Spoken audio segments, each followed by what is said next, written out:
India பெண்களை தெய்வமாக வணங்கும் நாடு. பூமியை பூமாதேவி என்று அழைக்கிறோம். நதிகளை தாயாக வணங்குகிறோம். பத்மாவதி போன்ற பெண்களின் தியாகத்தை வரலாறு இன்றும் போற்றுகிறது. கணவனின் மரியாதைக்காக உயிரிய தியாகம் செய்த பெண்களை இந்த நாடு மதித்தது. ஆனால் இன்று சில சம்பவங்கள் மனதை வேதனைப்படுத்துகின்றன. வணக்கம் நண்பர்களே, இது உங்கள் ஹனி வாய்ஸ். பெண்மையை உயர்வாக மதிக்கும் இந்த நாட்டில் ஒரு பெண்ணால் ஒரு நிரபராதி இளைஞனின் வாழ்க்கை கொடூரமாக முடிந்தது. அவன் செய்த தவறு என்ன? குடும்பம் பார்த்த பெண்ணை நம்பியதா? ஒரு அழகான எதிர்காலத்தை கனவு கண்டதா? அல்லது தவறான நபரை நம்பியதா? புனேவில் நடந்த கேத்தன் அகர்வாலின் மரணம் ஒரு சாதாரண குற்ற சம்பவம் அல்ல, நம் சமூகத்திற்கு ஒரு எச்சரிக்கை மணி. இது ஒரு குடும்பத்தின் கனவுகள் சிதறிய கதை, ஒரு தாயின் கண்ணீர் கதை.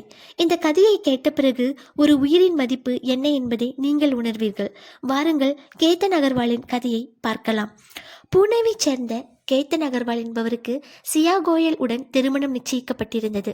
ஆனால் சியா வேறு ஒருவரை காதலித்து வந்திருக்கிறார். தன் காதலை பெற்றோரிடம் சொல்ல துணிவில்லாமல் திருமணத்திற்கு சம்மதித்து எந்த தவறும் செய்யாத ஒரு நிரபராதியான கேத்தன் அகர்வால் என்பவரை சியா தனது பிறந்த நாளை கொண்டாடவும் புகைப்படங்கள் எடுக்கவும் என்று கூறி கேத்தனை லோகாட் கோட்டைக்கு அழைத்து சென்று அங்கு சியாவின் காதலரான சேட்டன் சௌதரி உதவியுடன் ஆழமான பள்ளத்தாக்கில் கேத்தனை தள்ளிவிட்டு கொலை செய்துள்ளார்கள்.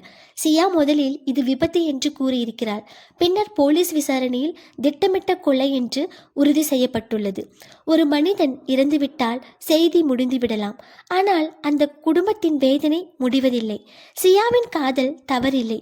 பிடிக்காத திருமணத்தை மறுக்க வேண்டிய இடத்தில் மௌனமாக இருந்துதான் தவறு. சியா செய்த அந்த தவறால் ஒரு தாய் தனது மகனை இழந்திருக்கிறாள். ஒரு தந்தை தனது எதிர்கால நம்பிக்கையை இழந்திருக்கிறாள். ஒரு குடும்பம் தனது மகிழ்ச்சியை இழந்திருக்கிறது. திருமணம் பிடிக்கவில்லை என்றால் மறுத்துவிடுங்கள், ஆனால் ஒரு உயிரை பறிக்காதீர்கள். ஏனெனில் ஒவ்வொரு உயிரும் விலைமதிப்பற்றது. இன்று நாம் கேட்க வேண்டிய கேள்வி கேத்தனுக்கு நீதி கிடைக்குமா என்பதல்ல. இனி எந்த கேத்தனும் இப்படி உயிரிழக்காமல் இருக்க நாம் என்ன செய்ய போகிறோம் என்பதுதான். அதுவே உண்மையான நீதி. அந்த நிரபராதி இளைஞனின் ஆன்மா சாந்தி அடையட்டும். இப்படிப்பட்ட துயரங்கள் இனி எந்த குடும்பத்திற்கும் வராதிருக்கட்டும். நன்றி.